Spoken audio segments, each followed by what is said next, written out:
TikTok, time to rock. Happy Easter, and if you're in the same time zone as Brad and I, you've probably been gorging on Easter eggs and hot cross buns all day. If you're in Simon's time zone, you're probably looking forward to gorging yourselves on Easter eggs and hot cross buns. So, yeah, don't eat too much because it's not healthy for you, apparently.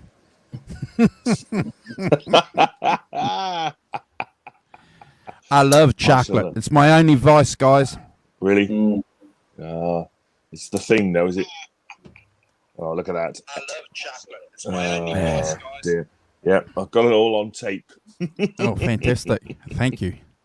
And the faithful, good morning, Nelson. How you doing? Hope you're good. So we're at different time zones. If anybody is watching the replay or jumps in, if your time clocks haven't gone, we've gone back, haven't we, Brad? We've gone back an hour. Yep. And Simon, you are forward 1 hour. I went forward an hour last week. So yeah, it is 7:06 a.m. in the UK. So I'm practically had a line. So I'm 6:07 p.m. and Brad will be 4:07. Fantastic. 4077 mash. Yeah. There's a reference for the teenagers. Well, that's like. yeah, good program. So welcome, guys, to this week, the Easter special of the Sunday show.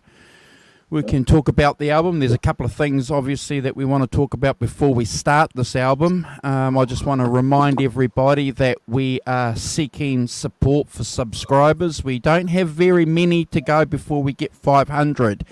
We do have a T-shirt competition. I thought I'd talk to my co-hosts about this on air live.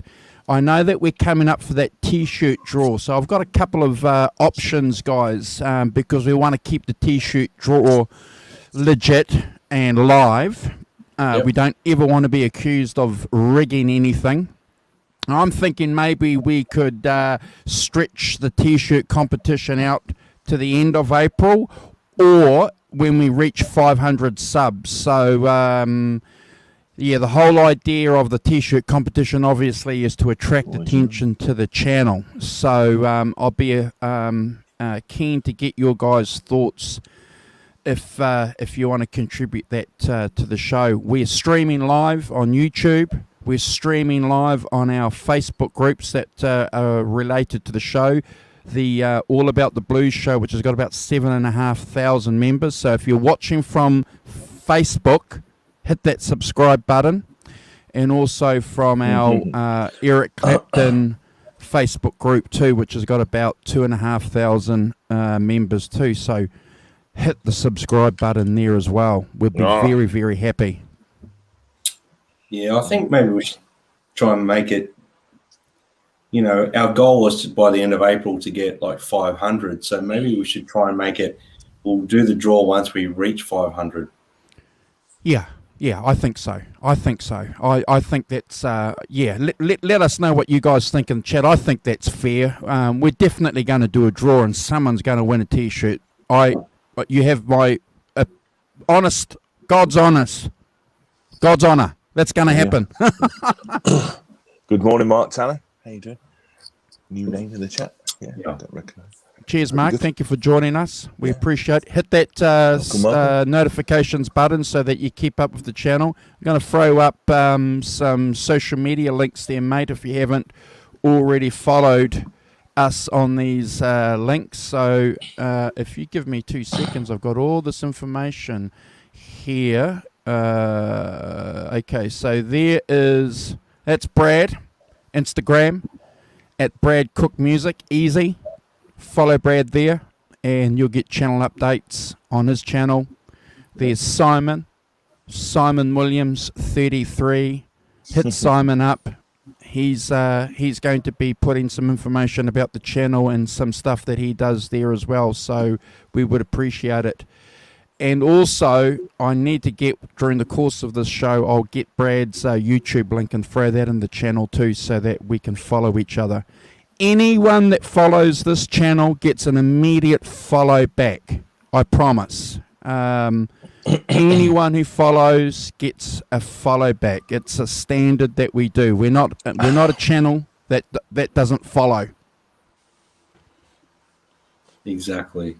Yes, and we'd all appreciate you guys sharing our channel, our links. Get out there and spread the word. You guys are our soldiers. We need you guys out the front line, sharing us, getting us out there, expanding the knowledge of who we are and what we do. We put a lot of time and energy into this, so it's great to keep us going, keep us motivated. We love it when you guys get involved, which is what drives us to keep going, I think, isn't it? Definitely, other than the love for the music and getting to hang out together as well. Yeah. We should say thanks to Mark Turner, who shared it out as well. Apparently he lives in Melbourne as well. Oh, there you go. Oh, awesome. Down the road, so Awesome. That's pretty cool. Brian, good morning, Brian Spalding. How you doing? So, yeah, and Warren. Hey, Warren, how you doing, man? Hey, Good to see you. Warren. Happy Easter. Warren. Happy Easter, Warren. Brian, we will reply back to you. We've got a couple of shows already planned. We've got a couple of shows in April with Michael. We've got part 1 already scheduled, guys. Have you guys got the link for that with Michael doing this DVD? Probably, yeah. You Okay. sent it to us, didn't you? Yeah. So we've got that in April. But Brian, we'll be touching base with you to get you on to talk about Robin Trowell. So hang in there. We'll get you on. Look who's in the chat. Great Mazzini. How you doing, Great Mazzini? Good to see you, man. And look who's in the chat. Deja vu. Biannual YouTube time warp. Do you know what? All I can say, it's a good thing that YouTube, when you send us the invite, it says, when you set up the session, it says what time it is in my time zone, which is great. Thank you so much, YouTube. Getting something right. Yeah, no problem. Brian, Michael is a guest that we've had on the show. We've done a couple of shows with Michael. We interviewed him, and we had him on for a Pink Floyd special, and we're going to get Michael on to do a show with us going through this album, because he is a Clapton nut like all of us. So he's got some in-depth information that he wants to share with us. So we're looking forward to that. Go back and have a look, Brian. He's a couple of shows back. Yeah. But yes, 2, 3 shows. Worth checking out. And I'll just take the opportunity to say happy birthday, Gary Moore. Yeah. The late great Gary Moore. Happy birthday. Yeah. And When's that album coming out? Was it middle of the year, Andrew? I think it was middle of the year. Yeah. New album. Can't wait for that. Yeah. So we'll have to do a whole show on that too. And I've been doing this week. Look, I've been doing these. Look. Anybody remember these? While you're getting excited, on yellow vinyl. Yes, folks. You could buy records on yellow vinyl. Here we are. So I've got a whole box of these that I dug out of my cupboard and have a look at. There's an amazing lot of things in it. From what I collected, Elvis Costello, worth pennies. But what's that? Buy 20. So that's. But the early ones, buy 1, 2, and 3, and the old stiffer, they're worth some money. Those. So yeah, Awesome. I've been excitedly digging out. I haven't gone through them yet, so I just picked out the small pile just to take you all down memory lane and say, do you remember these 7-inch singles? That's probably quite rare. Wouldn't get away with that now. See that? You wouldn't get away with that. You wouldn't get away with that. Look, see the title. He could get away with it because he was, but yeah, I remember it causing a controversy when it came out in 1980, whatever. Never mind now. Yeah. Awesome. Lovely. So, yeah, guys. Thank you for joining us. It's always a pleasure to hang out with my co-hosts and do the Sunday show. It's a public holiday, which is like a bank holiday if you're in the UK tomorrow. So, and I think it's the same in Australia. Is that right, Brad? Yep, public holiday. Yep. Although I've worked every day, I haven't had a break. So, should we get our violin out, Brenton? Me, I've got a whole week off. Yeah, I don't know what a day off is. I haven't had one on. Haven't had a day off in 2 weeks, but it's okay. Not complaining. Just I need a holiday. Just saying. I appreciate the fact that when you do jump on and do these shows with us, that you are under the pump. So, bro, I appreciate it. I know that you are under the pump. So, thank you for hanging out with us. No, it's the defrag moment. When we get to hang out, talk music. It's the best part of the day.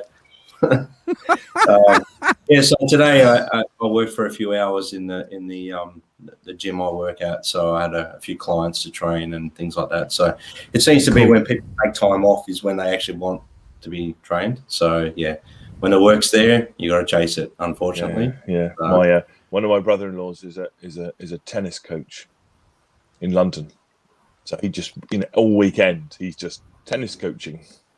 Yeah, awesome. He's a fantastic tennis coach as well. Parfait. Hello, Parfait. You will never see this.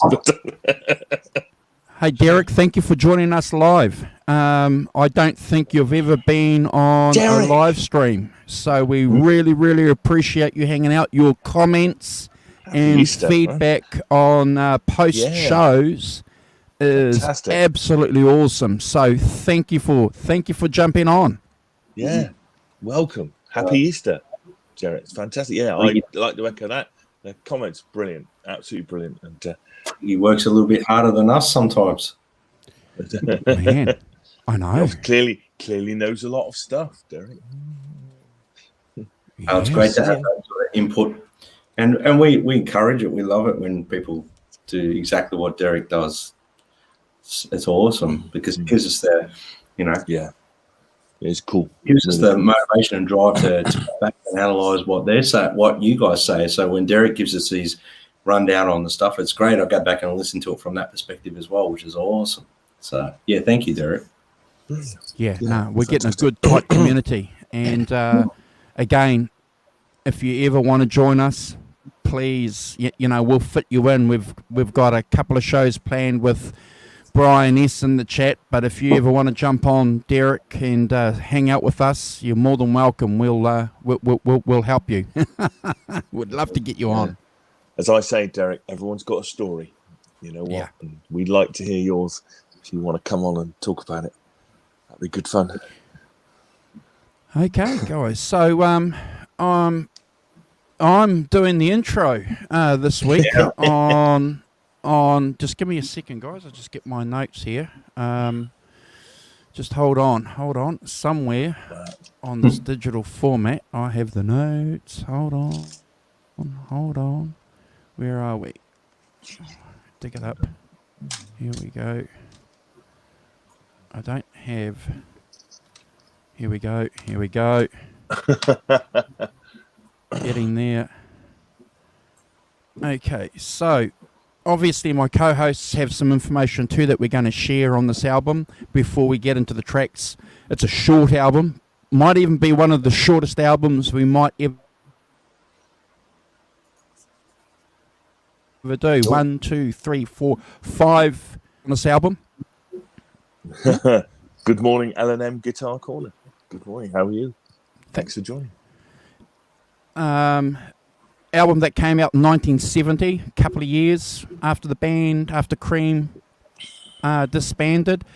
An album that was forced onto the market by public demand, but certainly the record company realised there was a great opportunity to make money on Cream. You know, clearly there was a market there for the band. I think the album, when it first came out, when I did a bit of research, did well. It was well received.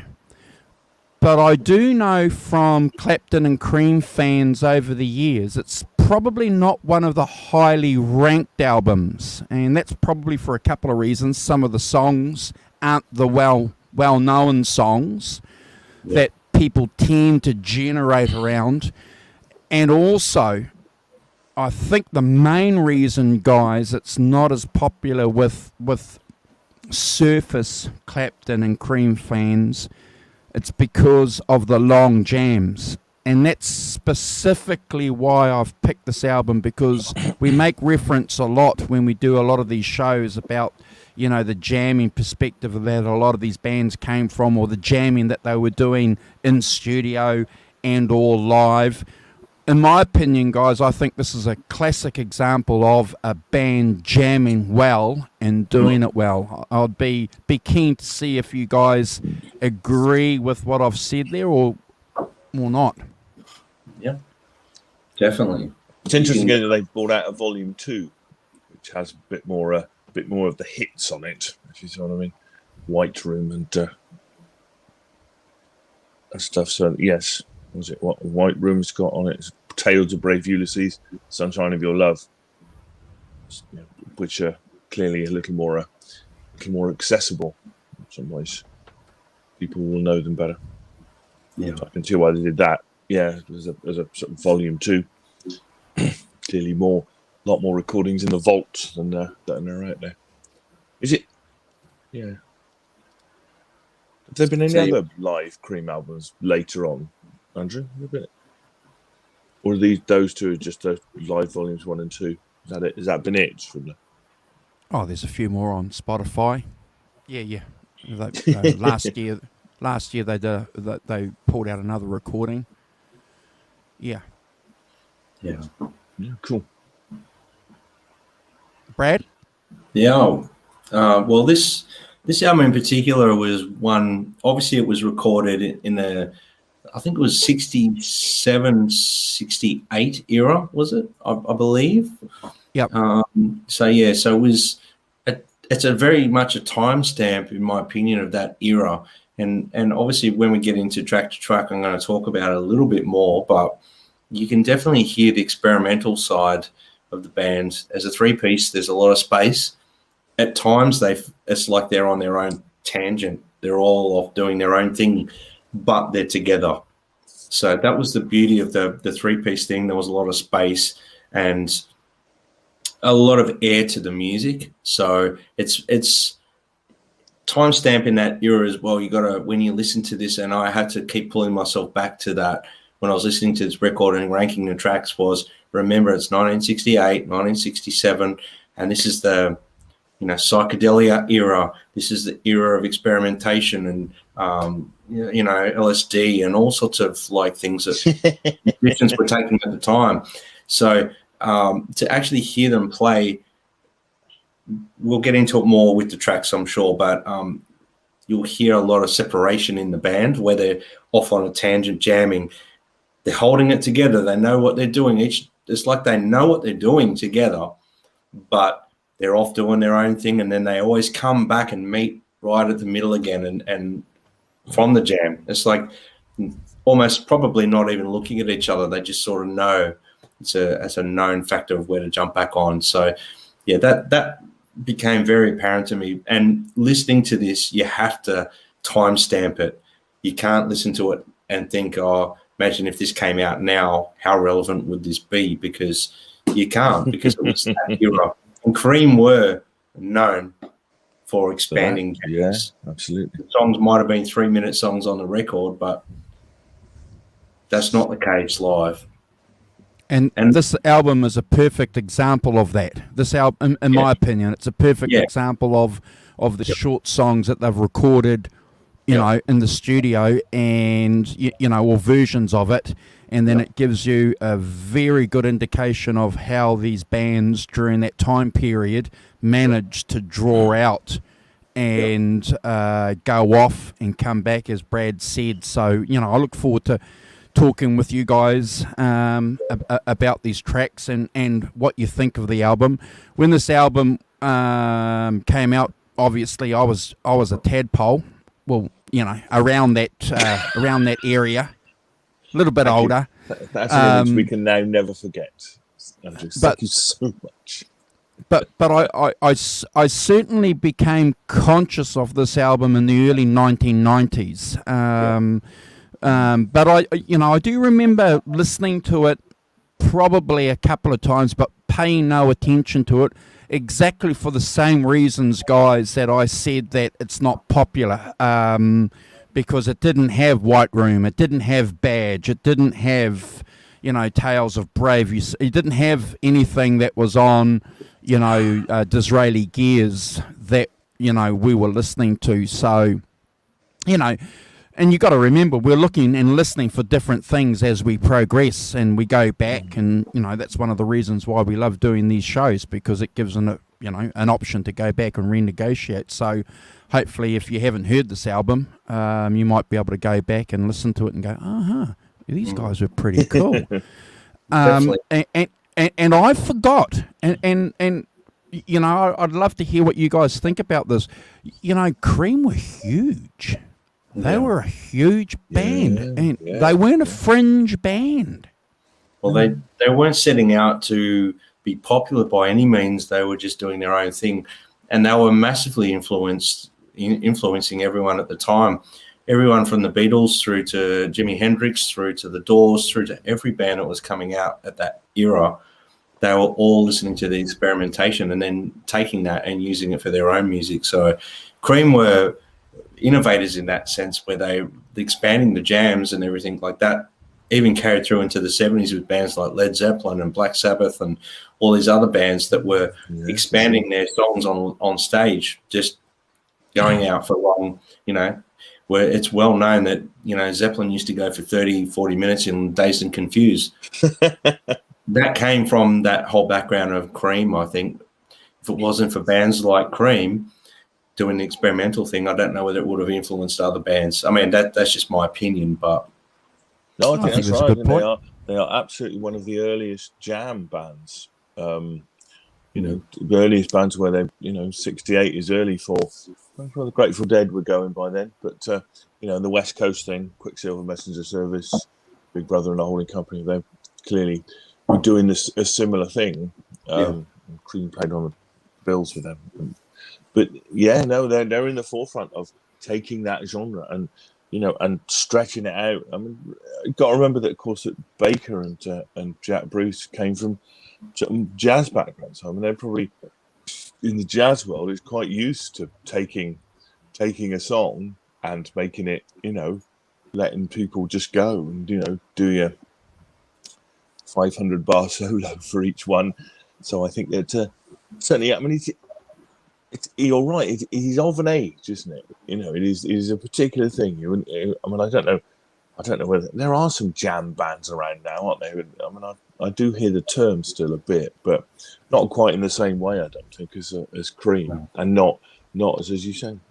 You forget that they had the two things, didn't they? They had that kind of, they had the singles thing going on, you know, clearly had hit singles, you know, so they have a pop thing, but also they have that sort of kind of, you know, serious improvised heavy blues rock thing going on in terms of being a concert. And I think those two things are, you know, normally you get one of them. I mean, Led Zeppelin weren't really a singles band; they did albums. You know, that was partly by design. But you know, I think I think the point, Simon, that that we might need to take from what Brad said, and I've just it's the penny's just dropped for me, is that while Cream may have been playing in these jazz clubs, Simon and Brad, for 10-minute solos for the trad jazzers, I think what Cream did is they gave the long solos a popular expression. It was something that you could do in a pop concert,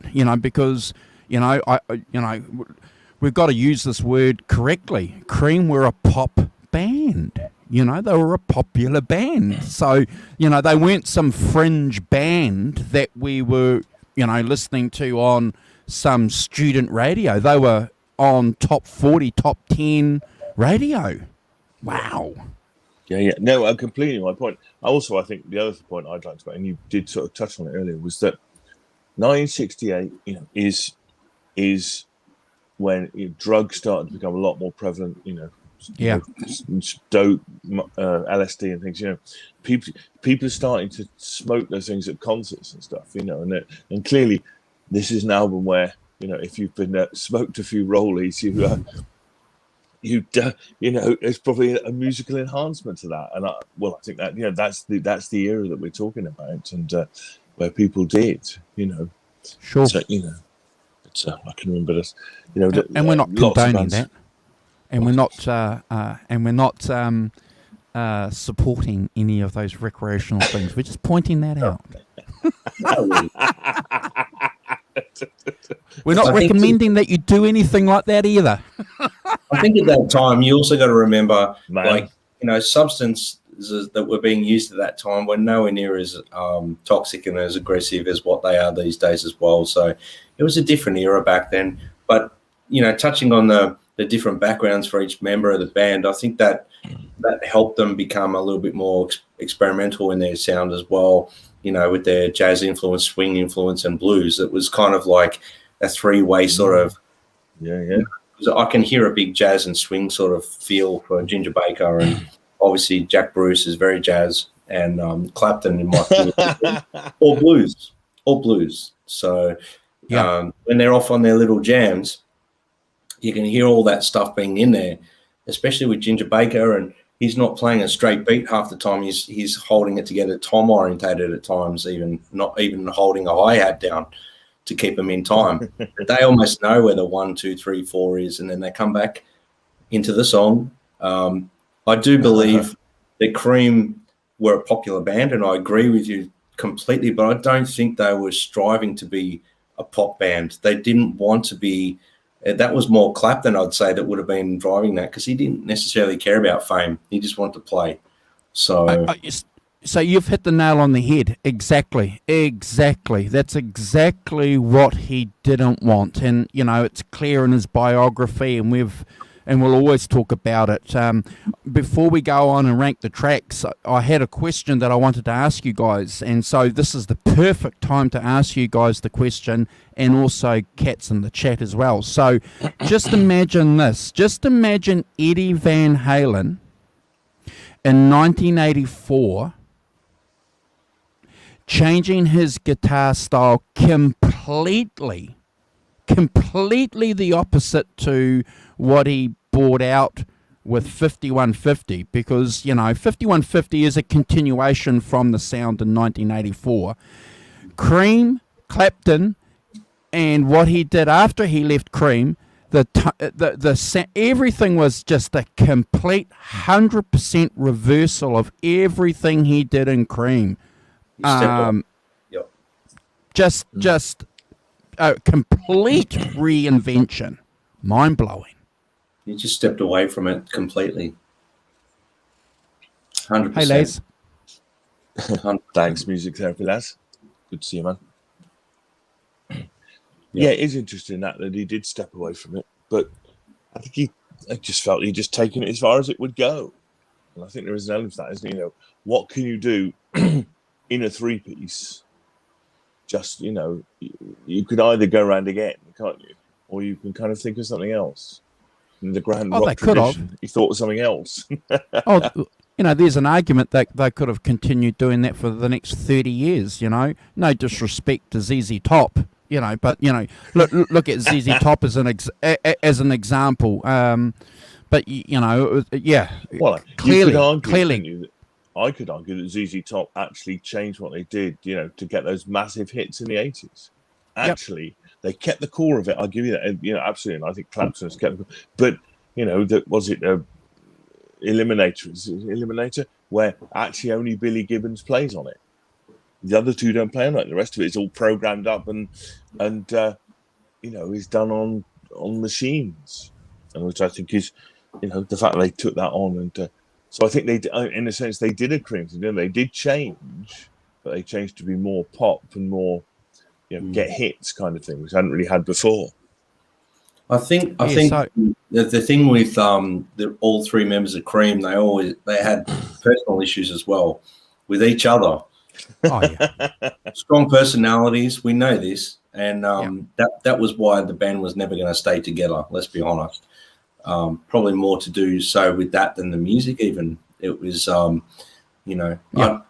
we could see a pattern forming with Clapton at that point anyway, with his previous lineups of bands. As soon as something would happen and get some popularity, he was out of there. He was moving on. So greener pastures on the other side, apparently, he thought. So, and look, to be honest with you, that worked for him in a sense, because he kept reinventing himself to the point where he became confident enough to be a solo artist in his own right. So, absolutely, and that's one of the great things. He was dedicated and mindful about what he was doing.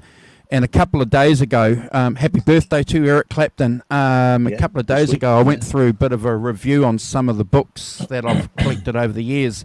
But one point that I missed on the Sanford book that I think's a little bit relevant to what we're talking about here is Christopher Sanford reckons that Clapton planned his drug addiction, that withdrawal, that whole 2-year scene of, being under the influence. According to Christopher, that was all planned, all manipulated, all, so it's really? Yeah. It's a fantastic book. It's pretty good. Conspiracy theory to me, but what do I know? Well, he backs it up with interviews. So, and he's a reputable journalist too. He's not like, Albert Goldstein, writing a biography about, John Lennon. This guy's a couple of echelons up the ladder. But but when you put that into perspective about what Clapton, does in relation to turning his back completely on one form and then going to approach something else, full of confidence. Yeah. It's a bit like the Dylan motorcycle accident. Big time. In a sense. Big time. He had a I think a fairly minor motorcycle accident. He just grazed his elbow. Just turned it into something so we could get off the train. Yeah. So, and not get back on it for another 10 years. But plaster, nurse, plaster. Anyway, I just think it's worth worth thinking about. Who knows? So, okay, guys. So, if it's okay, should we get into the tracks? Why not? Yeah. Okay, NSW. Okay, so obviously the song, was a pop song. When it came out. It's it's a pop song, but the version that we get on this album is completely different. It is not a pop song. Recorded at Winterland on March the 10th, 1968, in the height of everything that my co-host said, inspired by all the things happening. That's whole scene, the Winterland popular venue. So what have I got here? It's a 10, what is it, 10 minutes? 10 minutes, 15 seconds, sir. 10 minutes. And I have to tell you, I get transfixed when I listen to that song on my headphones. I just, what Ginger achieves with his drum opening, followed by Eric, and then obviously Jack's dual lead lines, is just phenomenal. It's a classic example of a bass player and a guitar player playing lead lines, in my opinion. Fantastic, and a frenetic solo by Clapton. And obviously, you know, those power chords, just manages to articulate itself through the song. And I have to tell you guys, I still scratch my head and go, this is a 3-piece band. Yeah. Well, in the days when you had lots of space to fill out, didn't you? So each member could fill it out. Rather than all that tight sort of, you know, or if you're in a, you know, all the just to have the mids because that's all it's going to cut through or whatever, you know. Now you can have it all. Look, I love it. Powerful song. Great song to jam to. We've probably all jammed to that song or that track over the years. You flick it on. I certainly have with friends. By myself, I love it. Classic example of how a 3-piece band is at the height of their power. 10 out of 10. Never a skip. Brad? Well, I think we're sort of probably going to all be on the same note here. So I'll just put, I'm not sure whether we've seen each other's notes here. But I just put down, like, I love the intro. The drums and the bass are really cool in the intro. The singing, especially the dual vocals and the high note, and I believe it's from Jack Bruce, like the really high note that he does in it is outstanding. The song's like a journey between build-ups and high points and it lulls and then it goes up, and it's really cool. It's like a bit of a journey. The solo, you know, Eric's tone is growling. It's that very juicy Gibson tone that, you know, I wish Clapton was using more of in this day and age. I love his Strat tones and all that, and yes, I know he's a Strat man and he's a Fender man, but I would love to hear him playing more Gibson stuff. I just love him playing on a Gibson. So he's playing. What is it? Is it a Firebird? Well, he's Firebird in a 335, and then is he playing his SG in this gear? I mean, I'm not sure what gear exactly he's using. There's only one song where the experts think that he's playing the Firebird, but most of the songs will be his SG. Yeah, that's what I assumed. Yeah, the 335 and the SG, and then the Firebird is. He was never really playing the Firebird a lot, from my understanding in Cream. But look, like I said, he's playing like he's a man on a mission to me. Like he's out. He's trying to prove what he can do. He gives us some examples of his licks and feel. Jack Bruce is showcasing some extremely tough moving bass lines, and he's playing completely different to where Clapton is. He's doing something completely on his own. Obviously, lead line, bass line. With Ginger's holding them together. He's got a very percussive feel happening, and he's holding them together. But they're aware of what each other are doing, which is outstanding. I mean, you've got to give credit where credit's due, because as soon as they come back to the song, it's like they know where to land. It's like they're off flying, they're off doing their own thing, they're out in their own space. They're creating this vibe and energy. And imagine being sitting in a crowd, and let's be honest, you've had some substance and you're a little bit all over the place and you're experiencing this, and all of a sudden they come back to the song at the end to finish it. It's like, wow, how did that happen? So, yeah, putting myself in that position, just sitting there, listening to this stuff. Like I said, the song's like a little journey. I can only imagine what it would have been like being there to experience it live, and I gave it 10 out of 10. Simon. Awesome. Okay. So, I mean, I agree with what you said. I think that seemingly quite a lot of this is fueled by, I feel there's a tremendous anger, there is an anger about Cream that, that comes out in their playing, I think, a great deal. I'm going to say this up front because I think it's worth it, is that I am completely, I've given every song 2 marks, right? Because I've not heard this album before. Now, I'm quite into it. I don't, but for me, these kind of long jamming tracks I have to be in the right mood to do them, like sometimes you listen to it, it's like, oh, for God's sake, will you just stop? You know, this is all me, but you know, so some days, you know, this would be a 6, you know, and it'd be like, can you just make it 5 minutes? That would be enough for me, really, clearly, no problems, you know, or I'd just put it on and then I'd wander off and start doing something and stop listening to it, you know, and judge it on. Other times you put it on and then I'd get my guitar and maybe play along with it, and then you really get into it. You know, the mindset is right, and I get into it. So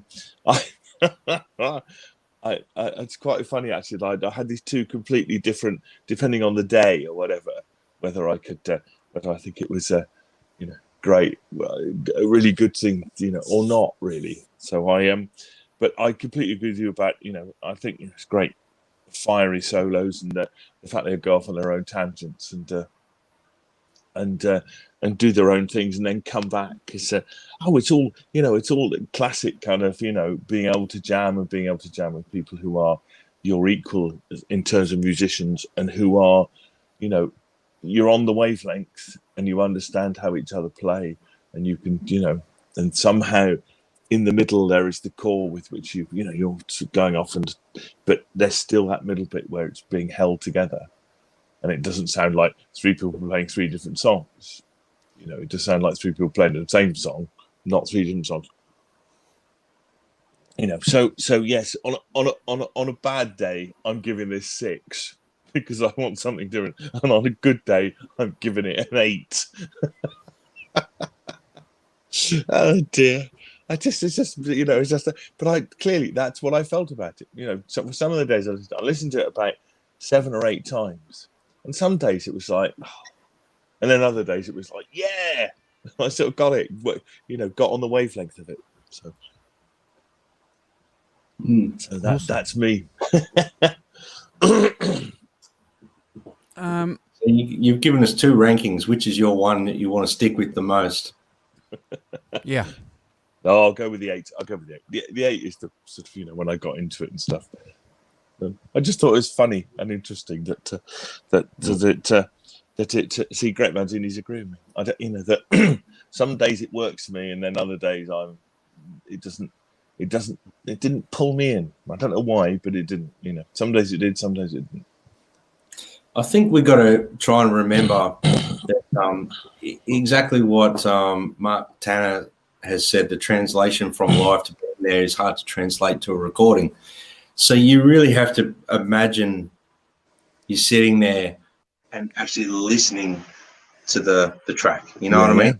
In a live sense. You got to imagine that you're there, you're listening to a live band, seeing 3 people on stage doing this. If you do that, it is like a timestamp for me. You're actually sitting in that era and going, wow. But again, I understand what you're saying too. You could get, you know, sort of lost a little bit from an audio sense, just sitting there listening to it.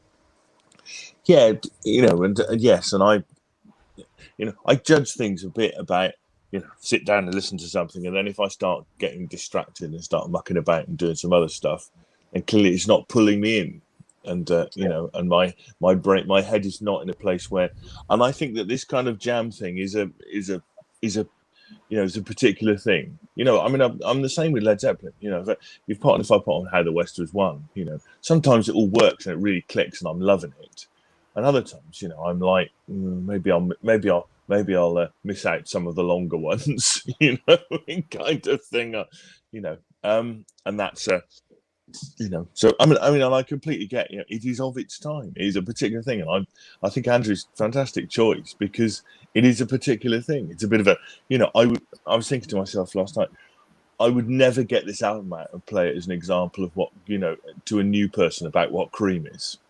So I think, you know, from any real point of view, it is a deep dive. It is one of those albums which is a fan's album. You know, fans will understand, because that was part what Cream did, certainly live, absolutely. But I think it's a really good representation of what they did live and how they played. You know, and awesome. You know, it's not as I say, I just have this hilarious kind of like completely on or off day with it.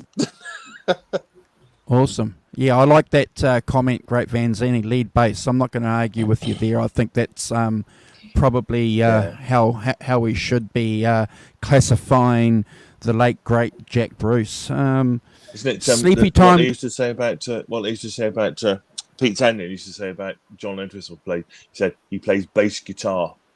Yeah. Basically, i.e., it's a guitar. It just happens to have 4 strings, not but actually he plays it like a guitar. I think that's you could say the same about Jack, couldn't you? Awesome. So Sleepy Time. I'm just trying to get how long that is here too. My notes are that's 6:49, sir. Okay, so so again another song. If you're familiar with the studio version, look, I don't know where to begin with this song. Also from Winterland. It's longer than the studio version, and it remains, I think, a pretty good example of Clapton's solo guitar. His solo guitar is longer in this song, obviously, than the studio version. And not much more different than the original. I would say it sort of hangs around the original. It's not like the previous song, which goes completely, over here.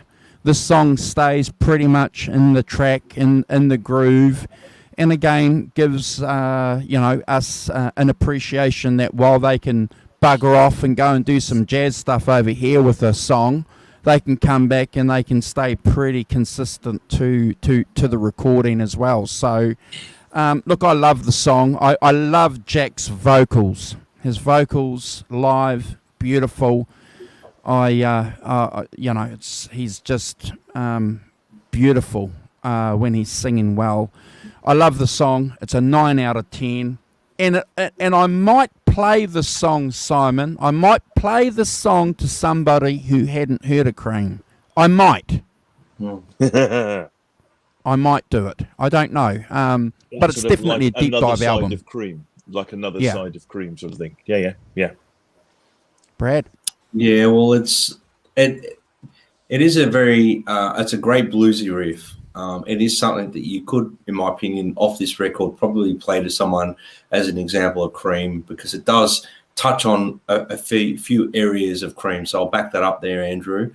But Jack Bruce's vocals, he's singing very bluesy in this one. I love Clapton's BVs. It really highlights his vocal ability. I know at this particular time in Clapton's career, he never really saw himself as a lead singer as such, or he did, but it was like a secondary thing for him to his guitar playing. So the guitar licks that Clapton plays through the song are a perfect example of how to play classy and leave things hanging with space.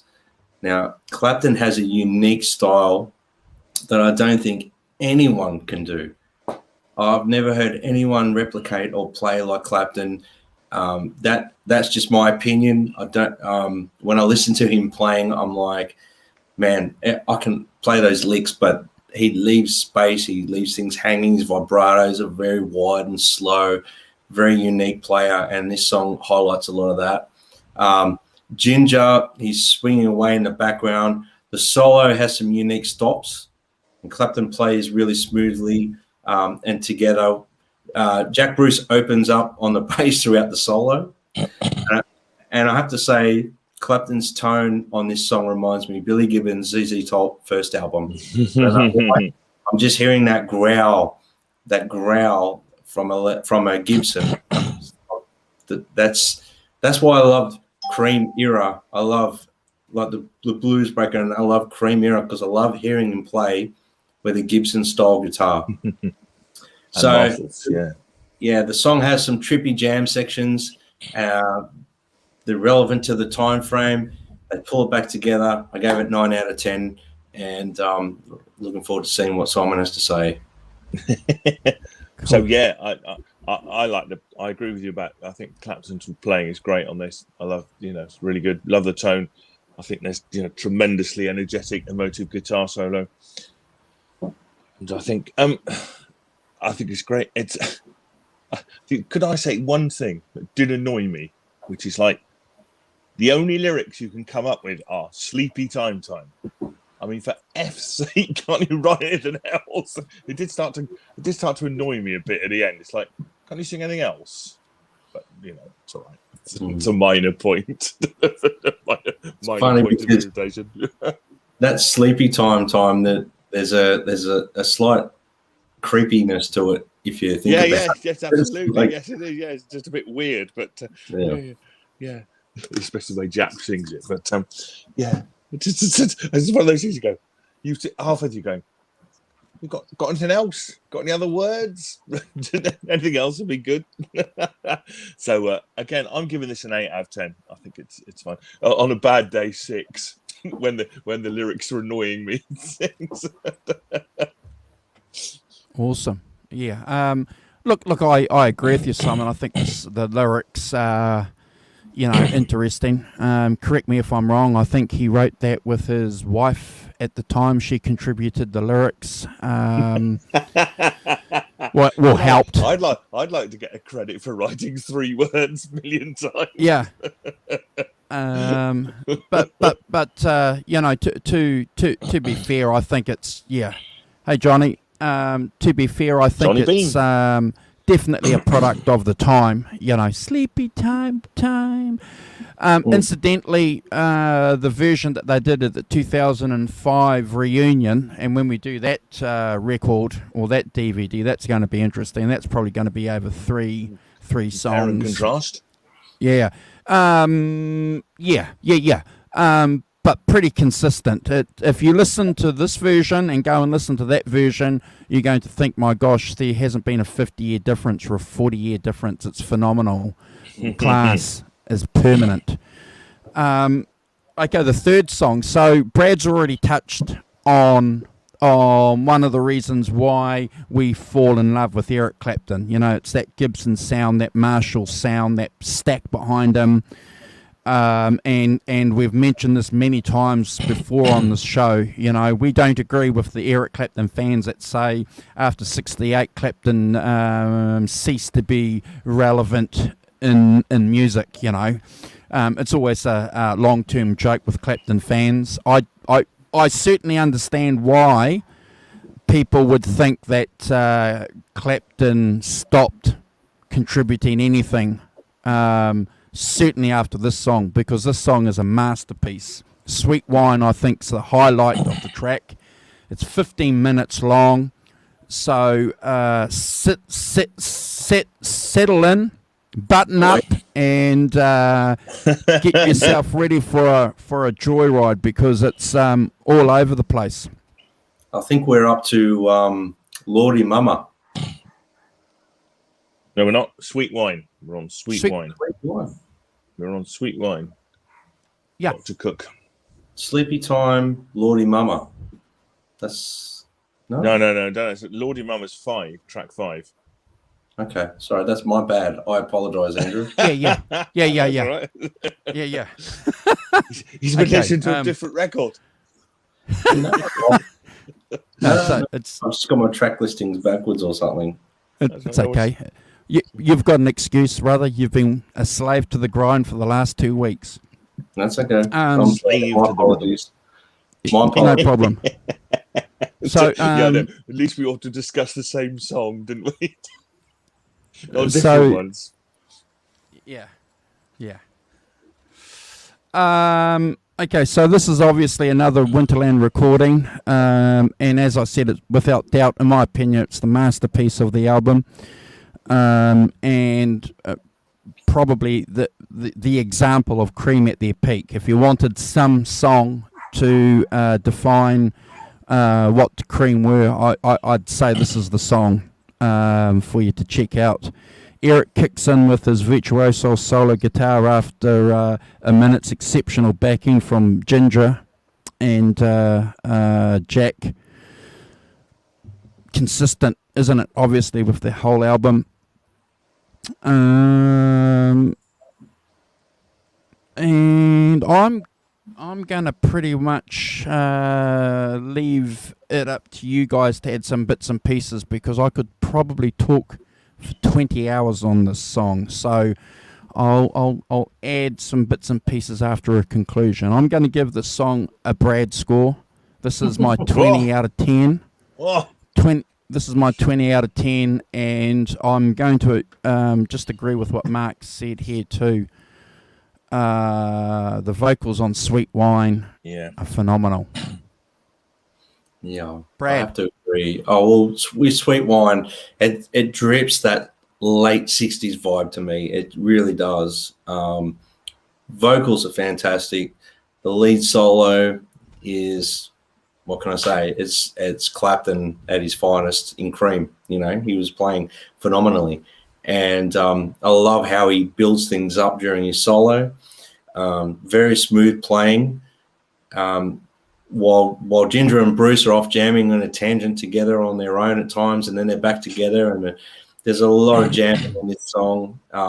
It's like they're all separate at times, like miles away from each other, but they're still in the same song, and then they come back. Love the breakdown section on the ride. Clapton's licks are really tasty. Jack Bruce is an animal on the bass in this. He's just, mate, what can you say? He's working damn hard in this track. And he works hard all the time, but in this one he's working damn hard. And sometimes, his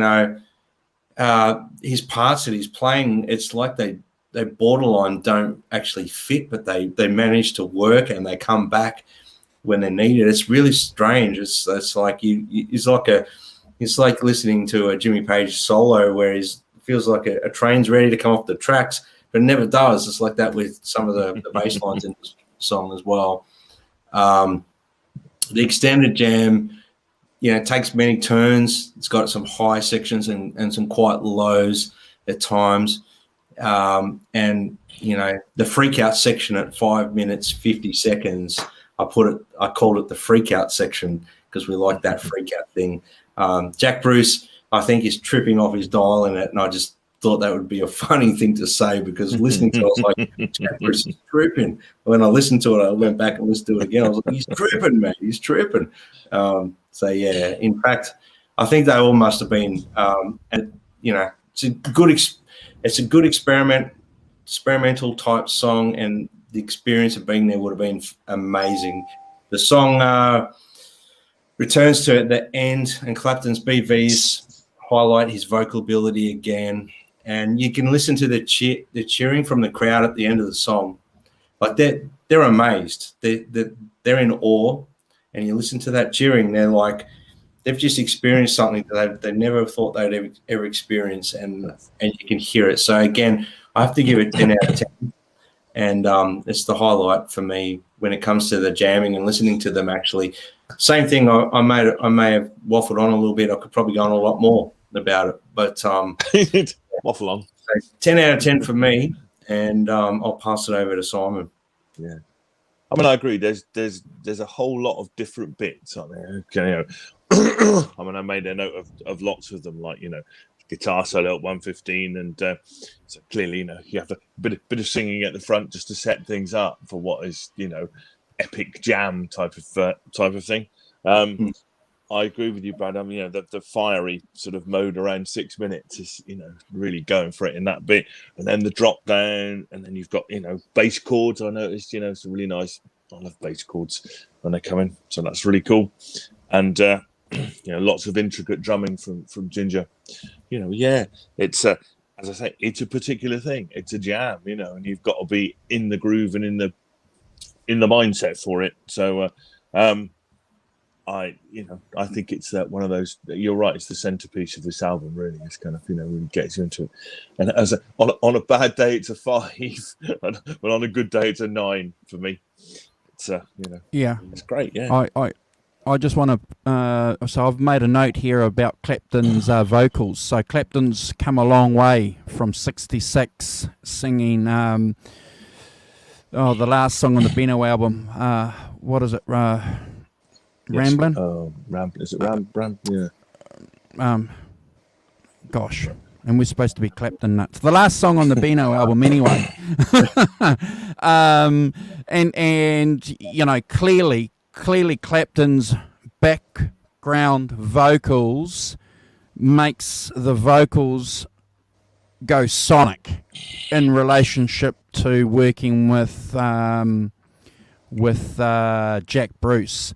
He's certainly had that ability. He loves sitting in behind, Jack's vocals. And it's interesting that he can do that well. Rambling on my mind. Yeah, rambling. Yeah. So that was his first sojourn, wasn't it, into vocals, and he was, uncomfortable about it. But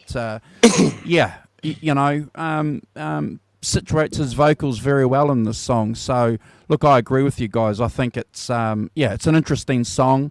Definitely a Clapton guitar masterpiece for a study piece. If you need to check out some Clapton licks, it's a song to go to. The next song is Rollin and Tumblin. So that's a pretty interesting song. I never really liked this song when I first heard it in the early 90s. I thought the harmonica, and I'm a fan of the harmonica, but I thought the harmonica mix with the rest of the track didn't work well. And I'd be keen to hear what you guys think about that, because I don't want to be too harsh on the vocals, and I'm trying to imagine what it would be like listening to that live. So you'd be probably appreciating it and digging it and getting into the vibe. But I think the harmonica doesn't work well on this song. Having said that, though, the guitar work for Clapton is remarkable, and if you listen on the left channel and fiddle with your bass and your balance, and just listen to the guitaring on Clapton that Clapton provides. Sorry guys, I'm trying to read my notes and talk at the same time and look at the camera. It's not easy to do. Multitasking. It's not easy to do, guys. I think it's marvelous. It's a highlight. Not quite up there with the other track that we've just spoken about, but a good example of how Clapton can just play some tasty little licks. Definitely worth checking out. Turn that left speaker up on the balance and get blown away. Guys, I'm going to give it 9 out of 10. I was hovering about a 10 out of 10, but I'd be interested to see what you think about my comments about the harmonica. Am I being a little bit too rough? I think Warren might time me out, because he's a harp man. So I'd be interested. He's already giving you grief in the chat. Oh, okay. No. I'm not saying I don't like the harmonica. I'm not saying that. I'm just saying that the harmonica mix is a bit. Yeah. Okay. I'll shut up. Brad, keep digging. Well, for me, great harmonica playing, and the guitar unison lines together works really well. Hey, Mike. Jack Bruce, I feel like the song is lacking. It really needs a bass guitar. That to me is, it's great to hear the harmonica, but it needs a bass guitar there to make it, to hold it together. So it's lacking in that department for me, and it's hard to.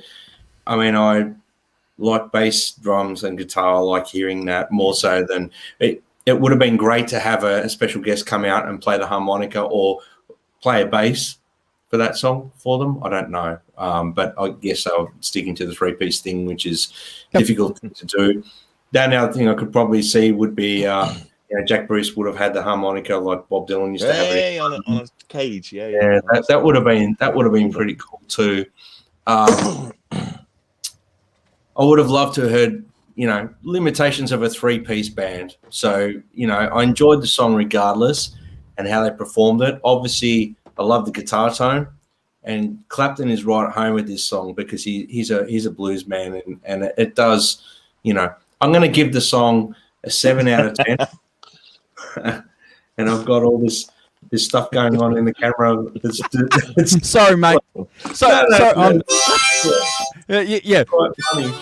Yeah. But, I'm just trying to back myself up here by Sorry, saying I know a little bit about harmonicas.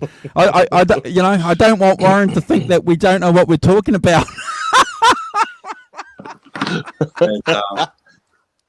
no, I love harmonica, but I would have loved to have heard a bass line in this track. So that totally to me agree. would have set the song to where it should be. But again, Clapton's right at home with this one, because he loves the blues. He loves that style of playing the blues and stuff like that. So obviously it works. So I gave it a 7 out of 10. I would have given it a 10 out of 10 with a bass line. Yeah. So, yeah. Good point. Thank you. Well, Simon. Yeah, Warren, especially for you. Well, yeah, I could skip this all day. I didn't get this. Every time I listened to it, I just thought the harmonica. Just will you do something else? I didn't. Yep. It didn't cut with me at all. I didn't connect with it in any way, shape, or form. I went and listened to other versions of Clapton doing this, which I thought was a lot better. I should give you a close up of my mustache. I actually trim the top so it doesn't get caught. Is that and for other reasons too. So are we saying that to play harmonica you need to be clean shaven? Just asking for a friend. Yeah, I just got. For me, a harmonica is a great instrument as a punctuation instrument. If you're going to do a solo, if you're going to do, it's a different vibe. And I understand why they've got it on here, for it gives you a different vibe completely to what's gone before and what comes after.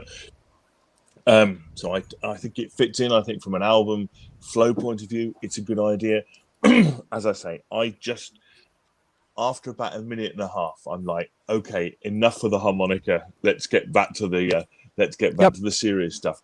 And as I say, this was the one track where I really didn't differ on the days when I listened to it. When I thought it was, there wasn't a day when I thought it was better than other days. Really, on a good day, I'd give it a 6, but I wouldn't. I didn't. I agree with you about Clapton's playing. By the way, I think his guitar playing is really good. I think I'll try the turning the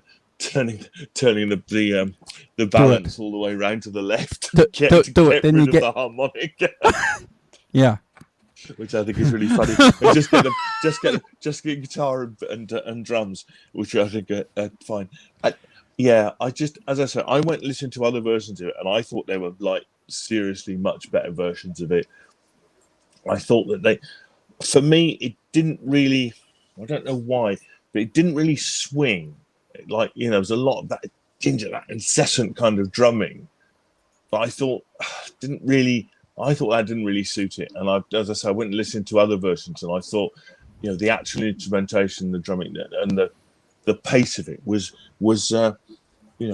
much better on other versions than this one. So, as I say, on a good day, I'd give it a 6, and on or a 5, and I would quite easily skip it unless if it were in reach, or I could. Yeah. I mean, I'm not a great skipper. Certainly if you're playing stuff on vinyl, you have to get up and skip it. It was like, so I probably would skip it. But in digital terms, I probably would. So yeah, not my favourite thing on here by a country mile, I'm afraid. Awesome. So the last track, guys, is Lordy Mama, and it's the only studio cut from, as we've already mentioned. Otherwise, it's a live album recorded at Atlantic Studios in New York. It's the second version of Lordy Mama, the first having been recorded on Fresh Cream, so check that out. This is a totally different sound structure to that version. And it's a shame that they decided to release this version.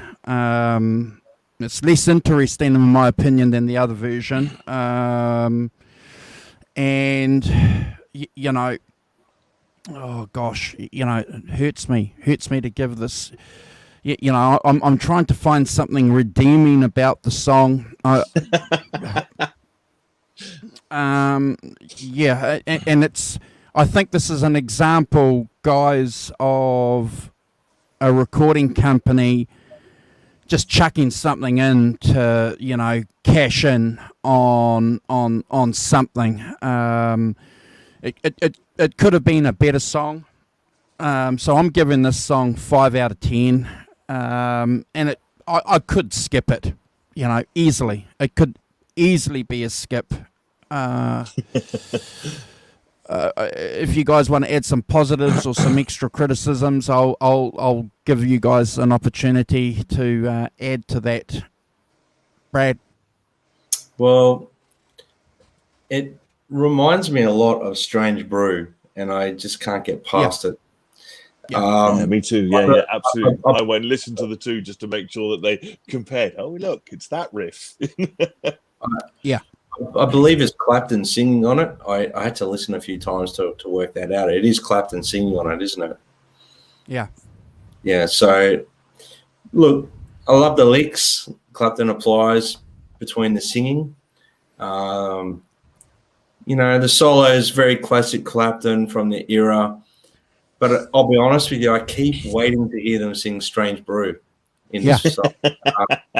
And isn't that amazing? Because Strange Brew is in our conscience, isn't it? You know, so I totally agree with you. You just want Strange Brew. Where is it? I can't get past this song.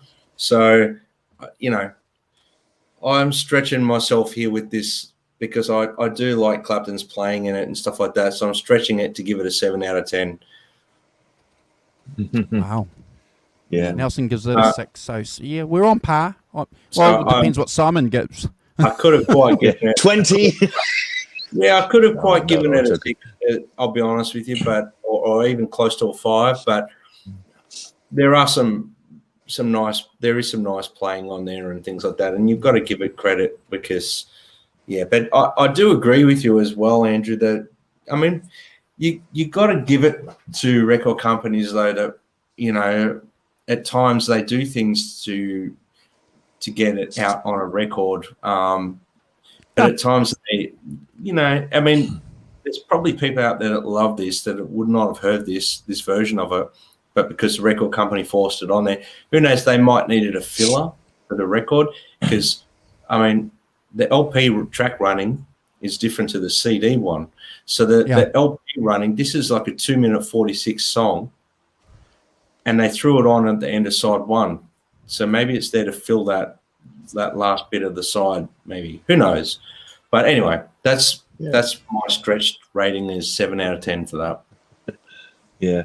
I mean, I'm the same, Brad. I gave it a 7 out of 10 as well. I mean, again, coming at it the other way from Andrew, which is that I quite like the familiarity, the fact that it was the Strange Brew riff, which meant I gave it a 7 out of 10. You know, I think I also gave it 7 out of 10 because at 2 minutes 46, that actually, you know, it's not so long that it's going to annoy me for very long. But no, I actually quite liked it. I think it's fine. You know, that it's got, you know, good singing. It's got a stinging guitar solo in it. You know, it's got great drums and bass. So I think the playing on it is fine. I just think that it's, you know, it is 2 minutes 48, and that means it, and it's at the end, and therefore it's a filler, and it's pretty slight, and you know, it's you know. But as I say, I was comfortable giving it a 7 out of 10, and I wouldn't necessarily skip it. I think because, as I say, 2 minutes 46 is it's not too much of my time, but. No, I didn't. As I said, I didn't. I could get past the Strange Brew bit by having some familiarity about it, kind of thing. So, coming out the other way. I've got one note here that it's, you know, probably a good example of Clapton playing a good rhythm break and then following up with some lead licks. So, ding ding, ding ding. You know, so that's pretty good. You know, it's pretty clever. You know. And we're Clapton nuts here too. So, you know, interesting, full stop on a pretty interesting album. Is it a great album? Is it a good album? Is it a classic album? Well, when it came out, the reviews, it was, bubbling. It was bubbling reviews, and I think that was because Cream was still relevant for a lot of people at the time. And this album died away for a long time for a lot of Clapton and Cream fans for a lot of good reasons, guys. Let's be fair. But there is one song on here that's, in my opinion, a masterpiece, and I picked this album specifically just to back up what I said at the top of the show as an example of how these bands during the time that we talk about do manage to go away and have these jam sessions. So I think it's a pretty good example without us having to discuss Grateful Dead. Doing a Grateful Dead show. It's a pretty good example of it. So not my favourite Cream album at all. And I'm going to stand by what Simon said. I probably wouldn't give this to somebody who said, "Hey man, what's Cream?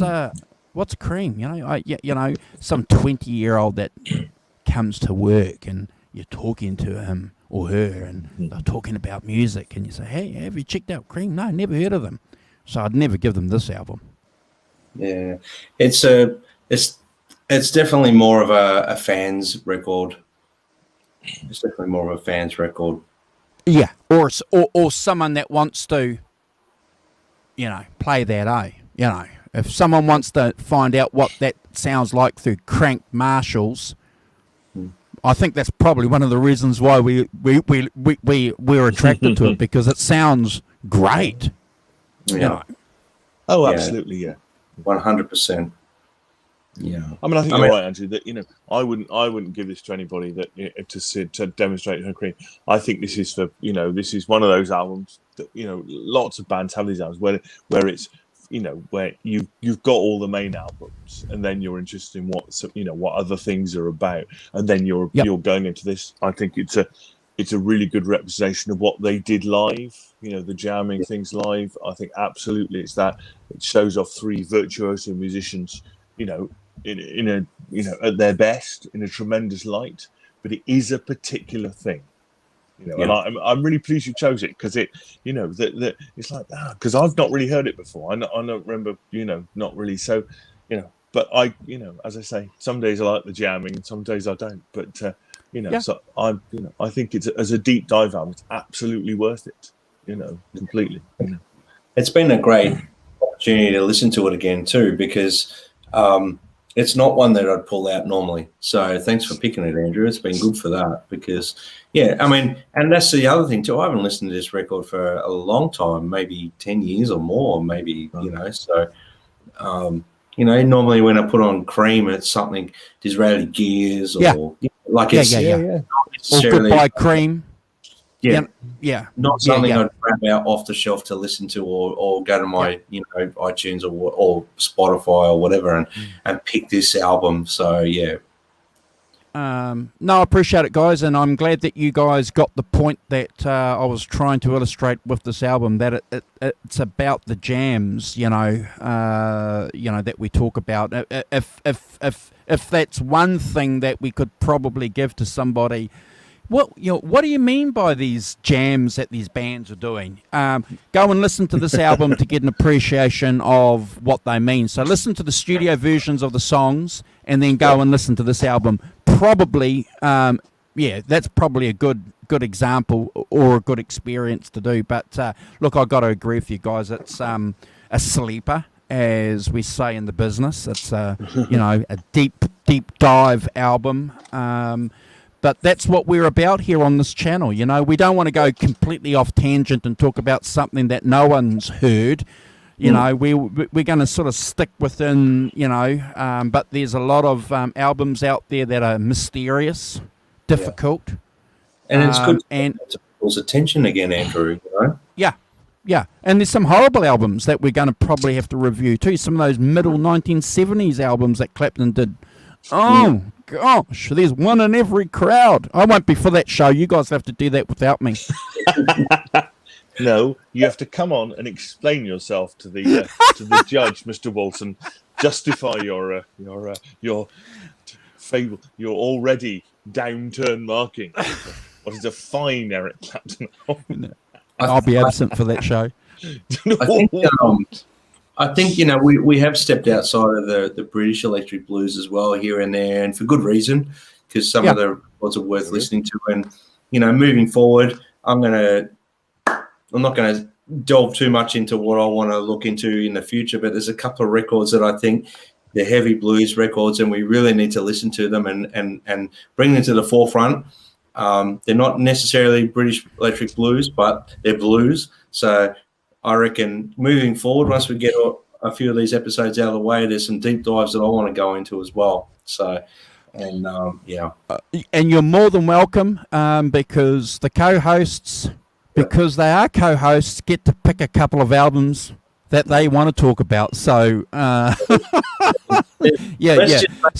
just say there's one in particular that we spoke about the artist earlier, and I'm a massive Billy Gibbons fan, and there's a couple of things I want to go into there as well. So we can't overlook some of these, what I call phenomenal blues guitar players and singers. No. He's related. He was at the gig last year for Peter Green, mate. He loves Peter Green. So no. You're on topic, brother. You're on topic. There's a few things I want to go over, but we might, just throwing a little bit of bait out there for everyone to know where my head's at. So not the British bit, but definitely the blues bit. Yes. Yeah, definitely. No, he loved Peter Green. Okay. He loved Clapton. If it wasn't for those guys, he wouldn't have got Pearly. He wouldn't be a player. And he's a massive fan of the Beano sound. Big time. And you can hear it in at least the first 4 or 5 records, without doubt. So you guys have heard it here first. Stay tuned. Hit that notification button. Check Brad out on Instagram so that when those shows come up, you can be here with us talking about those albums, because there are some. Yeah, guys, when you guys go and see Billy Gibbons at that this Peter Green, mate, the guy's phenomenal. He's standing there and he's playing this guitar, and it's effortless. It's just. Well, he's got sevens. It's just phenomenal. It's like playing Silken Thread, isn't it? I was like, his tone, his touch, everything, man. It's just. And his voice has gotten better as he gets older, because he just absolutely makes absolutely no effort at all to change it. Here it is. I love it. We're going to dive into some of that as well. I'm looking forward. Oh, yeah. I do not think that in recent years, Mr. Gibbons has he seems to have freed himself up from the ZZ Top thing. He's done some other things, hasn't he? He's done a couple of solo records, and he's done, I've seen quite recently him playing, he'll play with like sort of bands that are just playing around and stuff, or just turn up and do things that just, he seems to be like, just freed himself a bit from the sort of, just go out and play, man. I'm just going to go out, and if you ask me to turn up, I'll turn up and I'll play, and I'll be, he always looks really cheerful about it as well. It's like, you guys come on, everyone have a go, it's like, I'll just sit here and go, and I'll do my bit, and then I'll chug away, and it's all fine. Awesome. Yeah. So looks dead cheerful. I know we're a little bit off topic from Clapton, but I just thought, No, thank you. No, I look forward to that. There is a relationship, so no problem. Guys, it's been a pleasure. Brad and I are going to be on next Saturday, Australia, New Zealand time, Friday, North America time. We're going to be here with the Rev 5150 doing part 1 of Van Halen 2. So we look forward to that. Confused already. And I'm actually looking forward to hearing what Reverend Kurt, our brother Reverend Kurt, has to say about, because let's be honest, Andrew, he's the man when it comes to knowing everything Van Halen. So he's going to be diving pretty deep into these first 2 records. So you and I are going to be sitting there exactly like you are right now with our mouths open going, wow, because I don't know a lot about Van Halen 1 and 2 like he does. We're so lucky to have him. Yeah. We're so lucky to have him. Are we going to do I'm more the later Van Halen era guy, so I'm looking forward to it. Are we going to do tone tips, sir, or key events, Dr. Walton, or are we? What we'll do is we'll do tone tips, if that's okay, because I'm looking at the time here, guys. It's 1:30, an hour and a half, and can we do tone tips? Is that okay? Are you hungry? No, but I've got a dog here, so just hold on for 1 second. I just want to make sure we got these dates right. Let's just get our business side of things up and running. So who's picking the next album? Well, you've got us doing. We've got next week. We've got Van Halen 2 intro, and next week I thought you had us doing. Maybe I'm wrong, but are we doing? No. So you're correct. I'm just we're doing part 1 of 24 Nights with Michael. Yeah. So that's correct. So we've got some mammoth shows. Yeah, and then moving forward, we're going to have some real juicy stuff coming up too. So, here we go. Yeah. And your mum's in the chat. So hold on, guys. Hold on. We've got a couple of segments here. We've got the Rock Professor coming on, and then we've got this guy here. Hold on. Where is he? Oh my gosh. This guy here. Now it's time for Brad's Tech and Tone Tips.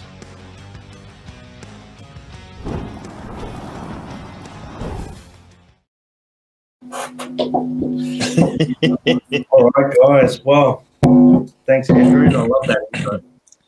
As you can see, I'm just plugging in my guitar, and I'm just basically guitar lead to my amp. All right. There's no pedals between. There's nothing between it. All right. So God help me if it's out of tune. But what I'm going to go over is this isn't necessarily what Clapton played in Cream, but you can get in the ballpark with any Gibson. This is a Les Paul, obviously classic, 1960 reissue. And what I'll do is I'll just pull this down a little bit, guys, so you can see. So with Clapton, what he did a lot was he played his volume a lot and his tone. Like a lot of people sort of discount the fact that, they disconnect tones, this and that. But Clapton was all about the tone controls and the volumes and going between neck and bridge and middle as well. He used that a lot. So for example, with his neck pickup, I'll try and play this so that it's not... Can you guys hear this? Yeah. Sounds good. Yeah. All right, so basically so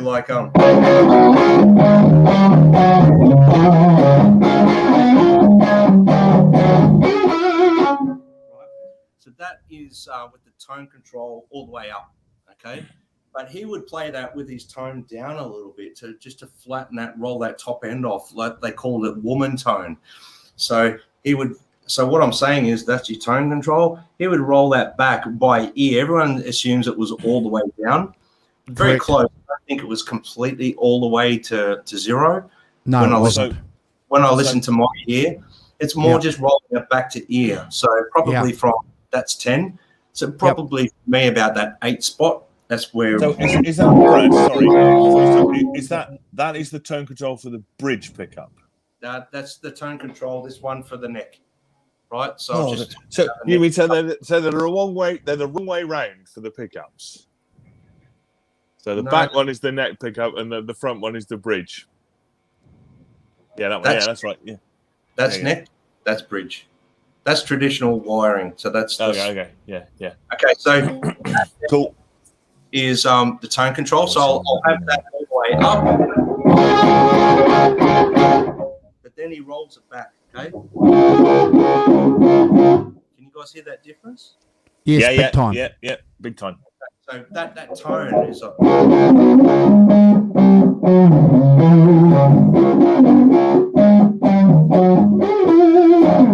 you guys hear that? Yeah. Beautiful. Yeah.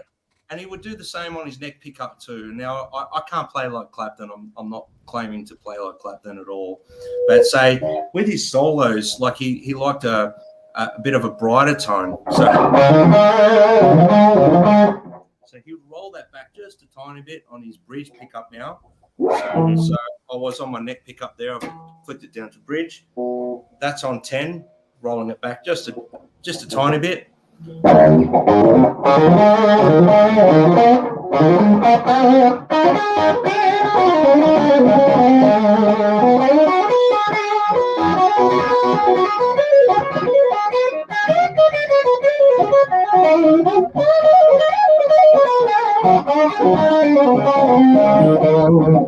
Anyway, there you go, guys. Yeah.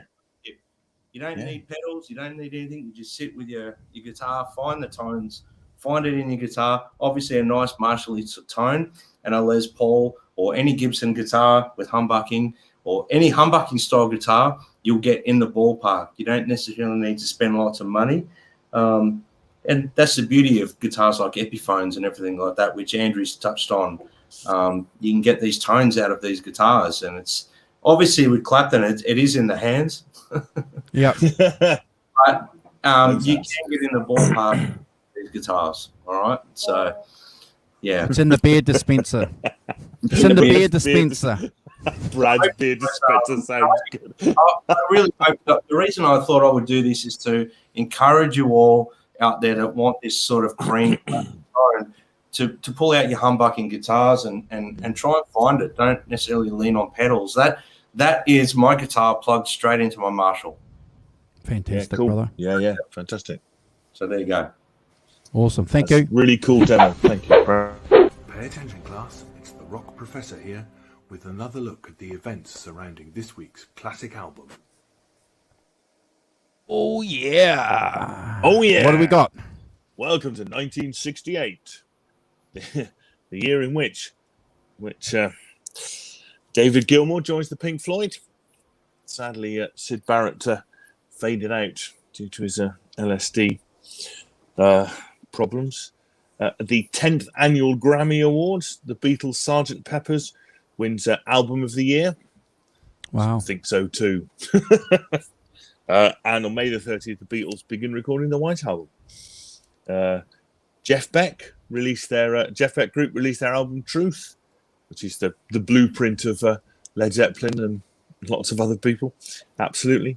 And in September, Led Zeppelin performed for the first time, billed as the New Yardbirds. And on December the 11th, the Rolling Stones Rock and Roll Circus is filmed. Acts including the Rolling Stones, The Who, Taj Mahal, Jethro Tull, The Dirty Mac, and Marianne Faithfull. And it was the last appearance of Brian Jones. In the news, we had the assassination of Martin Luther King and the assassination of Robert F. Kennedy, both in the same year. Clearly, Martin Luther King in Memphis, Tennessee, and Robert Kennedy in Los Angeles.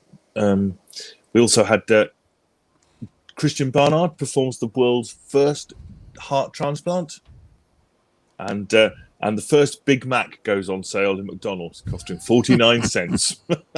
Awesome. The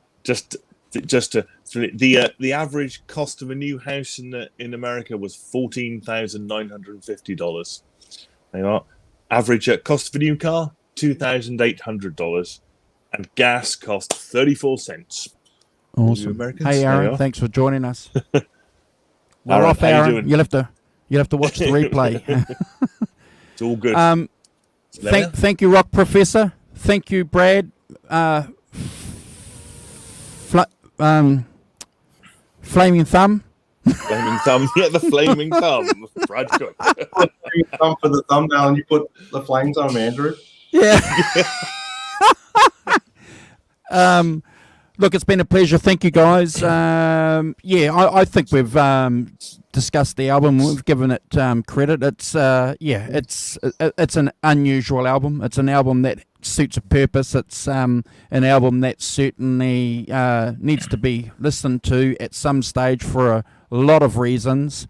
It's not a classic album. It's not one of their greatest albums at all. And I think we're being respectful and responsible there. But it has a purpose and it has some lessons there. So, but if you guys want to be involved with what we're doing next weekend, we've got the 5150 show, and then we've got part one of 24 Nights with Michael.